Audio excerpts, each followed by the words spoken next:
नमस्कार, आप देख रहे हैं न्यूज 18। मैं हूं आपके साथ मेनका चौधरी। शुरुआत करते हैं लाख टके की बात की। लाख टके की बात के साथ हाजिर हूं मैं अनुपम। आपको दिखाएंगे अयोध्या में कलेश फंस गए अवधेश, क्योंकि रेप व राजनीति करने गए एसपी सांसद को पीड़ित परिवार ने बाहर का रास्ता दिखा दिया।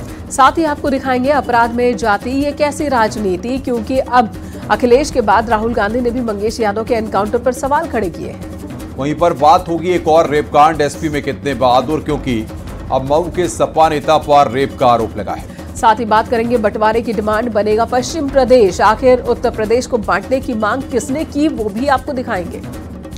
और साथ ही बताएंगे कुरुक्षेत्र का रण, फोगाट वर्सेस बृजभूषण। लेकिन सबसे पहले बात अयोध्या और अवधेश की।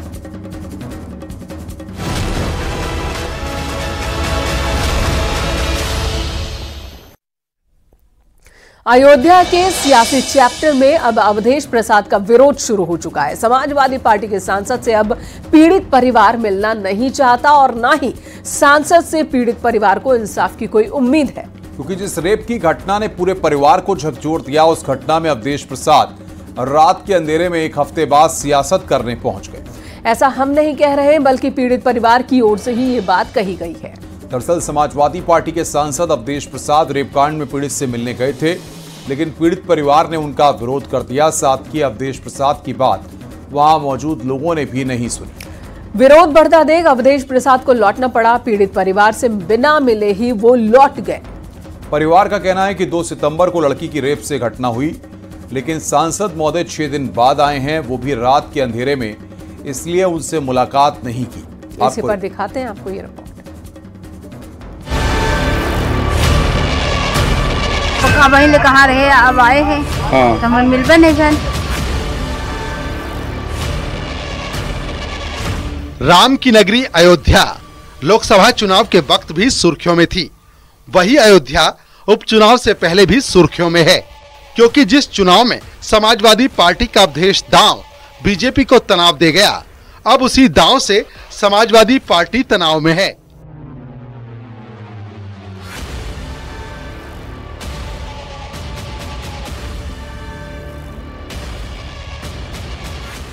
ये वही अवधेश प्रसाद हैं जिन्हें अयोध्या की जनता ने सिर पर बिठाया, और ये वही अवधेश प्रसाद हैं जिनका विरोध उसी अयोध्या की जनता कर रही है। दरअसल अवधेश प्रसाद पीड़ित परिवार से मिलने गए थे। रात के अंधेरे में रेप पीड़िता से मिलने पहुंच गए, लेकिन पीड़ित परिवार ने मिलने से इनकार कर दिया और अवधेश प्रसाद को घर के बाहर ही रोक दिया। साथ ही पीड़ित परिवार ने अवधेश प्रसाद के लिए मुसीबत के वक्त साथ न देने की बात भी कह दी। आपके घर में घटना हुई थी, अयोध्या के सांसद अवधेश प्रसाद कल आपसे मिलने के, आपके परिवार से मिलने के लिए आए थे, तो आप लोग उनसे मिले कि नहीं मिले? जी नहीं मिले। नहीं। काहे नहीं मिले थे आप? अब रात में आए थे शायद। हाँ, और नहीं मिले। अच्छा, मुसीबत पड़ रहे हैं। दुख मुसीबत पर मिलबे नहीं। आज 5-6 रोज के बाद। हाँ। पक्का वही कहाँ रहे, अब आए हैं। हाँ। तो हम मिलबे नहीं फिर। अच्छा। हाँ। तो मुसीबत में आपकी मदद नहीं की? कुछ नहीं। दरअसल अवधेश प्रसाद पहले भी सवालों में थे, जब अयोध्या में सपा नेता मोहित खान पर गैंगरेप का आरोप लगा था, और अवधेश प्रसाद अब भी सवालों में हैं, जब रेप की घटना के 6 दिन बाद वो सियासी पर्यटन पर गए, जिसके पीछे का मकसद मिल्कीपुर में होने वाला विधानसभा उपचुनाव है। ऐसा इसलिए क्योंकि मिल्कीपुर सीट अखिलेश यादव के लिए साख का सवाल है। अवधेश प्रसाद के बेटे अजीत प्रसाद को एसपी से टिकट मिला है, लेकिन मोहित कांड के बाद यहाँ का सियासी समीकरण बदल चुका है, जिसका ताजा तरीन उदाहरण अवधेश प्रसाद का अयोध्या में विरोध है। यानी जिस जीत पर आज तक अवधेश के साथ अखिलेश अब तक बीजेपी पर हमलावर थे, अब उपचुनाव से पहले वो बैकफुट पर हैं। मैं कल गया था। मेरे साथ हमारे पार्टी के अध्यक्ष पारस जी गए थे। मेरे साथ नेता प्रतिपक्ष विधान परिषद गए थे, और गांव के तमाम लोग थे।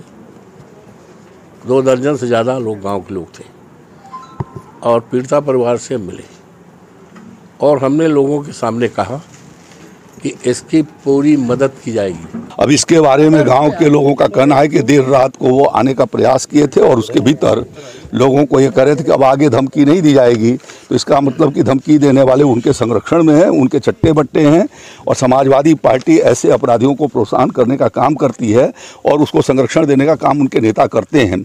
उनको ये भ्रम हो गया है कि जो है वो सरकार उनकी है, तो ये भ्रम उनका दूर हो जाएगा।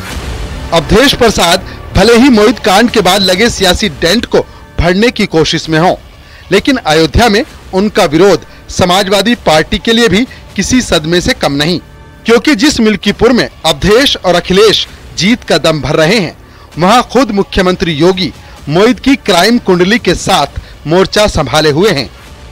Bureau report, news 18।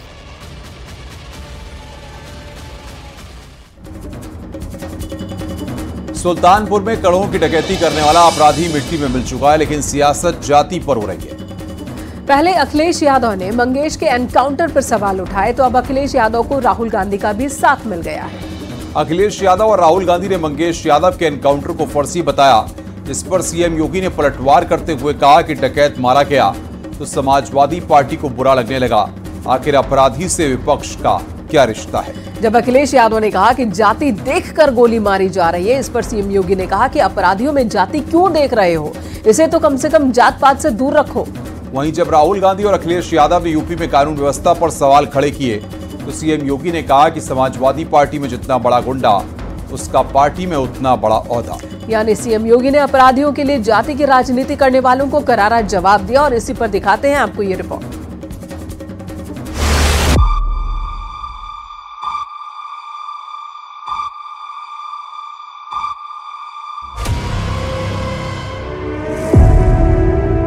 आपसी मुठभेड़ में डकैत मारा जा रहा है तो समाजवादी पार्टी को बुरा लग रहा है, कह रहे साहब ये नहीं होना चाहिए।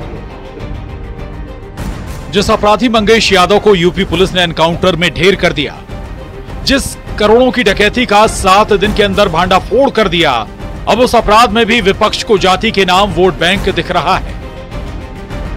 पहले मंगेश यादव के एनकाउंटर पर अखिलेश और शिवपाल ने सवाल खड़े किए, तो अब राहुल गांधी ने जाति की सियासत में अपराधी के सिर अपना हाथ रख दिया।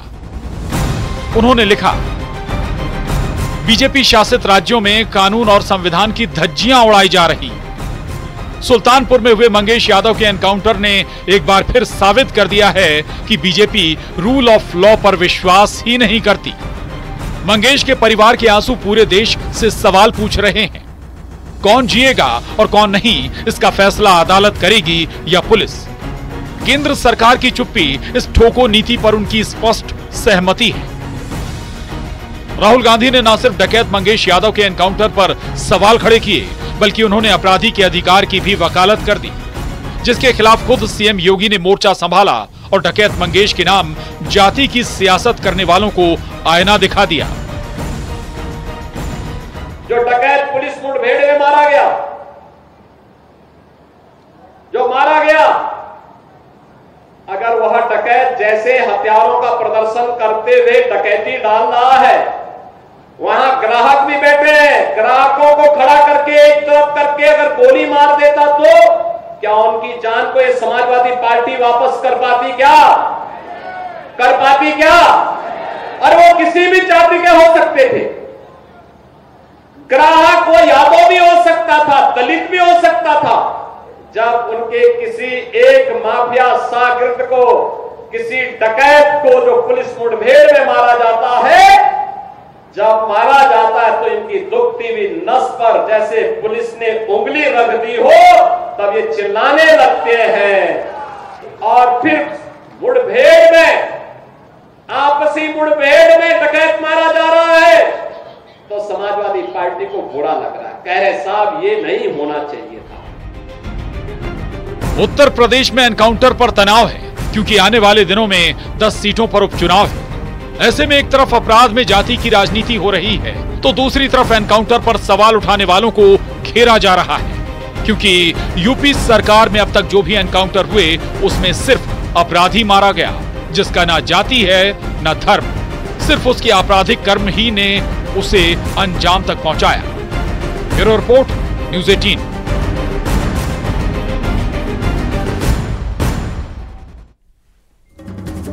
और मंगेश यादव के एनकाउंटर पर धर्मेंद्र यादव ने भी सवाल खड़े किए हैं। उन्होंने कहा कि यूपी में जाति विशेष का एनकाउंटर हो रहा है, जिस पर मंत्री नरेंद्र कश्यप ने पलटवार करते हुए कहा कि अपराधी को फूलों की माला तो नहीं पहना सकते हैं ना।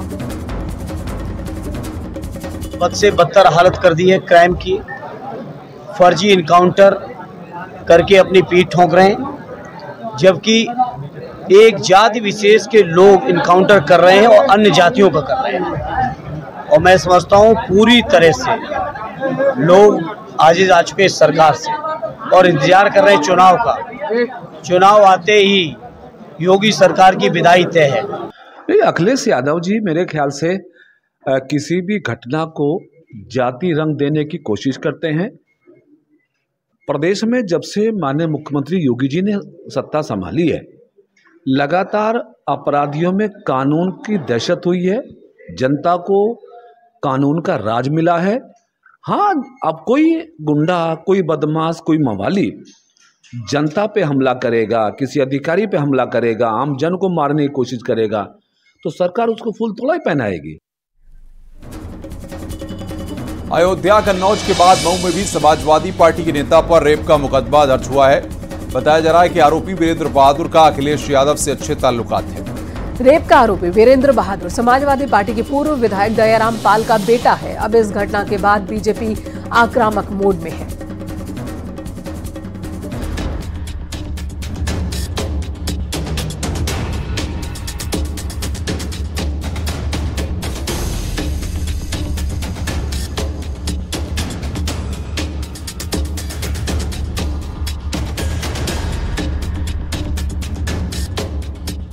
पहले अयोध्या में एसपी नेता मोहित पर गैंगरेप का आरोप,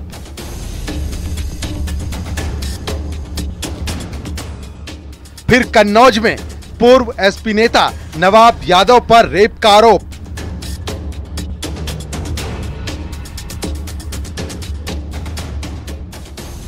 अब मऊ में एसपी नेता वीरेंद्र बहादुर पर बलात्कार का आरोप। पार्टी अध्यक्ष से कनेक्शन है, जो चुनाव के वक्त पार्टी के लिए वोट मांगते नजर आए। अब इन नेताओं के चरित्र पर लगे दाग से समाजवादी पार्टी सवालों में है। ताजा मामला मऊ का है, जहां पूर्व विधायक दयाराम पाल के बेटे पर रेप का केस दर्ज हुआ है। देखिए, जो व्यक्ति हैं उनका नाम है वीरेंद्र बहादुर पाल, जो चक मेहदी सराय लखनसी के रहने वाले हैं। तो उनके ऊपर जो है कि उनके खिलाफ ही जो है कि उन्होंने जो है कि दिया है, तहरीर दी गई, जिसमें उनके साथ अवैध संबंध बनाने, मारपीट करने इत्यादि के संबंध में बातें कही गई। लिहाजा तत्काल उस पर जो है कि पुलिस द्वारा प्रथम सूचना रिपोर्ट दर्ज करके अग्रिम विधिक कार्रवाई की जा रही है। एक तरफ मऊ में रेप के आरोपी की गिरफ्तारी के लिए दबिश दी जा रही है, तो दूसरी तरफ सीएम योगी ने भी बार बार रेप जैसी वारदात को अंजाम देने वाले समाजवादी पार्टी के नेताओं को निशाने पर लिया है। सीएम योगी ने अखिलेश यादव पर निशाना साधते हुए कहा, यही समाजवादी पार्टी की पहचान है। एक निषाद बेटी के साथ जो इन्होंने अयोध्या में किया समाजवादी पार्टी के नेता ने, क्या ये ठीक था? क्या एक निषाद बेटी की इज्जत के साथ खिलवाड़ समाजवादी पार्टी के लोग करते हैं? हमारा मंत्री डॉक्टर संजय निषाद वहां जाकर के उस बेटी की हालत देख करके रो पड़ा था। कन्नौज में जो किया इनके नेताओं ने एक नाबालिग बेटी के साथ, और उसके बाद भी उसका बचाव कर रहे हैं, क्या ये सही था क्या जो कन्नौज में इनके नेता कर रहे थे?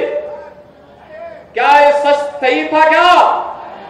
आज तो प्रमाणित हो चुका है कि इनके कृत्य क्या है। बहनों और भाइयों, यही समाजवादी पार्टी की वास्तविक पहचान है।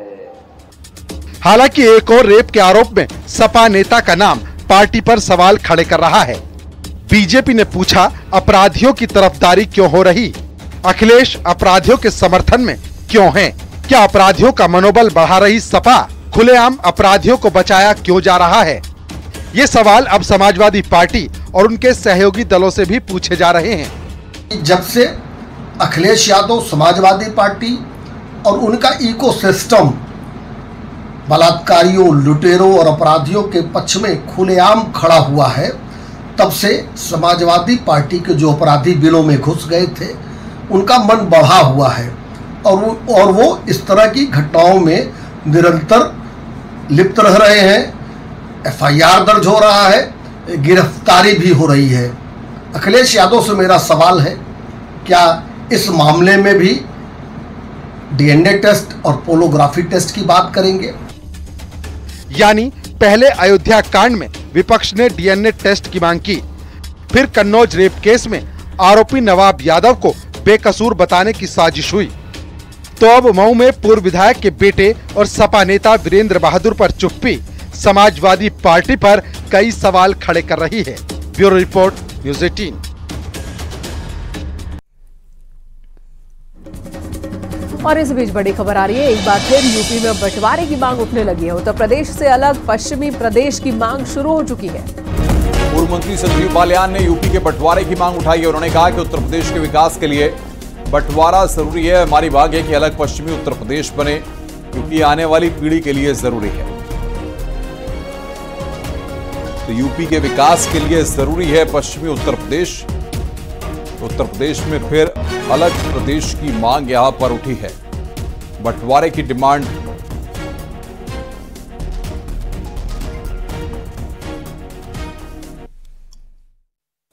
उत्तर प्रदेश को डिवीजन होना चाहिए, पश्चिम उत्तर प्रदेश, पूर्वी उत्तर प्रदेश, बुंदेलखंड, जो भी चीजें सहमति आपस में हो, ये पूरे प्रदेश की बात है, कोई एक आदमी डिसाइड नहीं कर सकता। लेकिन पश्चिम उत्तर प्रदेश, हमारी जो मांग है पश्चिम उत्तर प्रदेश की है, और वो साथ बैठ के पूर्वी उत्तर प्रदेश के साथ बढ़ना चाहिए, स्वरूप कोई भी हो। सरकार में कभी कोई डिस्कशन हुआ ऐसा? देखिए, मैं तो अपने हमेशा बात करता रहा, चाहे पार्लियामेंट हो चाहे बाहर हो। जब मैं मंत्री था जब भी बात कहता था, अब मंत्री नहीं हूँ अब भी अपनी बात कहता हूँ, क्योंकि ये आने वाली पीढ़ी के लिए है। और उत्तर प्रदेश को जो हालात हैं उत्तर प्रदेश के, आप नहीं संभाल सकते जब तक इसका डिवीजन नहीं होगा। देखिए, संजीव बालियान समाजवादी पार्टी से चुनाव हारने के बाद अब उनको बंटवारा याद आ रहा है। आज वो कह रहे हैं कि पश्चिम का विकास तब होगा जब उत्तर प्रदेश का बंटवारा हो जाएगा। इसका मतलब उन्होंने मान लिया है कि उत्तर प्रदेश का समुचित विकास इस भारतीय जनता पार्टी की सरकार में नहीं हो रहा है। वो पश्चिम को उन्होंने माना कि पश्चिम में जो विकास होना चाहिए वो विकास नहीं हो रहा है। उन्होंने किसानों की बात कही, इसका मतलब कि किसानों को उनका हक नहीं मिल पा रहा है, जो जिसकी लड़ाई आज किसान लड़ रहा है। हम तो इससे बहुत पहले से सहमत हैं और बहुत लंबे समय से पश्चिमी उत्तर प्रदेश के निर्माण की मांग भी चली आ रही है, और हाईकोर्ट बेंच की मांग पश्चिमी उत्तर प्रदेश में हो, इस तरह का वकीलों द्वारा भी आंदोलन होता है। छोटा प्रदेश में विकास ज़्यादा होता है और अपराध पर और दूसरे विषयों पर भी नियंत्रित करने में मदद होती है। भारतीय जनता पार्टी की अगर किसानों की इतनी चिंता होती तो जितने किसान खुदकुशी कर रहे हैं भारतीय जनता पार्टी के राज में, उसके बारे में सोचते हैं। संजीव बालियान किसानों के मुद्दों से किसानों को भटकाने की कोशिश कर रहे हैं। 15,000 करोड़ गन्ना किसानों का बकाया है। अगर भारतीय जनता पार्टी और संजीव बालियान को इतनी ही चिंता है किसानों के बारे में, तो उन किसानों का भुगतान कराएं। उत्तर प्रदेश के बंटवारे की जो बात चल रही है वो पश्चिमी उत्तर प्रदेश की तरफ से ही नहीं उठ रही है, पूर्वांचल में भी उठ रही है, और बुंदेलखंड के लोग भी इसकी डिमांड करते हैं। हम लोग चाहते हैं कि छोटे प्रदेश बने और विकास के रास्ते पर। अगर उत्तर प्रदेश का बंटवारा होता है तो पश्चिमी उत्तर प्रदेश अलग राज्य बनता है, तो जल्द विकास होगा और लोगों को सुविधाएं मिलेंगी। पहलवानी से राजनीति में आई विनेश फोगाट का सियासी अवतार नजर आया। चुनावी प्रचार करने गई विनेश फोगाट ने बीजेपी नेता बृजभूषण शरण सिंह के आरोपों पर जमकर पलटवार किया। इससे पहले बृजभूषण शरण सिंह ने विनेश और उनके आंदोलन को कांग्रेस की साजिश करार दिया था। आपको इसी पर रिपोर्ट दिखाते हैं कि कैसे सियासी दंगल में बृजभूषण सिंह और विनेश फोगाट के बीच कुश्ती शुरू हो चुकी है।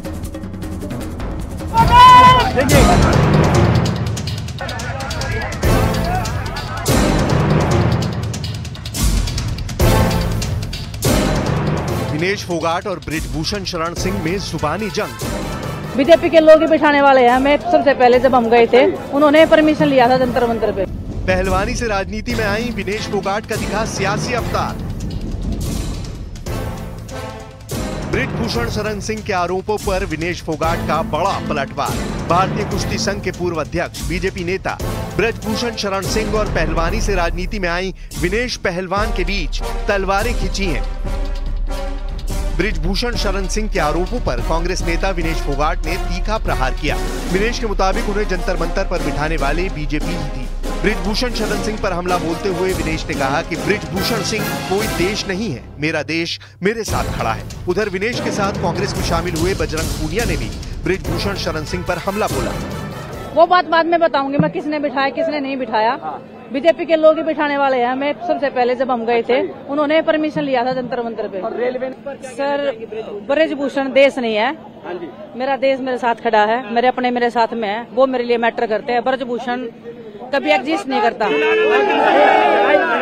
बस मेरे अपनों ने साथ दिया है, जैसे कुश्ती में जिताया ये ऐसे भी इधर भी आशीर्वाद रखेंगे और इनके आशीर्वाद से हर जंग को हम पार कर जाएंगे। देखिए वो दिक्कत बृजभूषण को और पूरी बीजेपी को है कि क्योंकि अगर हम बीजेपी में जाते तो हम देशभक्त हो जाते और हम कांग्रेस में आए हैं तो हमारे ऊपर कि भाई देशद्रोही हैं, फलाना दकड़ा, जो चीज़ें पहले बोल रहे थे वो अब फिर बोल रहे हैं।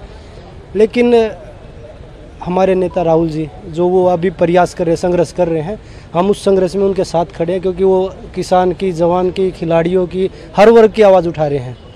तो हम उनके साथ कंधे से कंधा मिला के मजबूती के साथ काम करेंगे।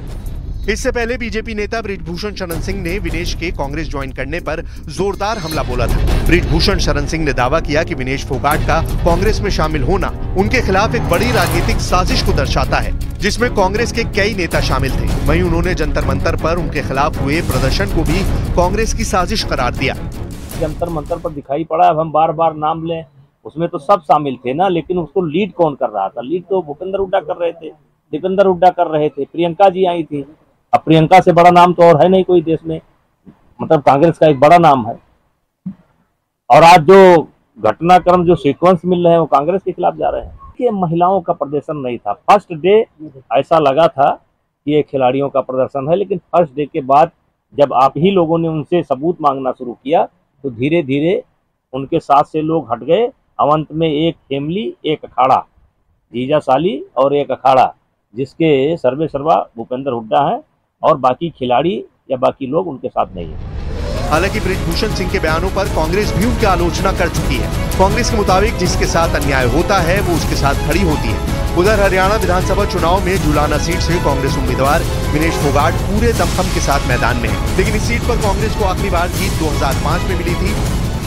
अब बीजेपी के बड़े नेता बृजभूषण शरण सिंह के खिलाफ यौन शोषण के आरोपों पर आंदोलन कर चुकी ओलंपियन विनेश फोगाट कांग्रेस उम्मीदवार हैं और वो जीत का दावा भी कर रही है।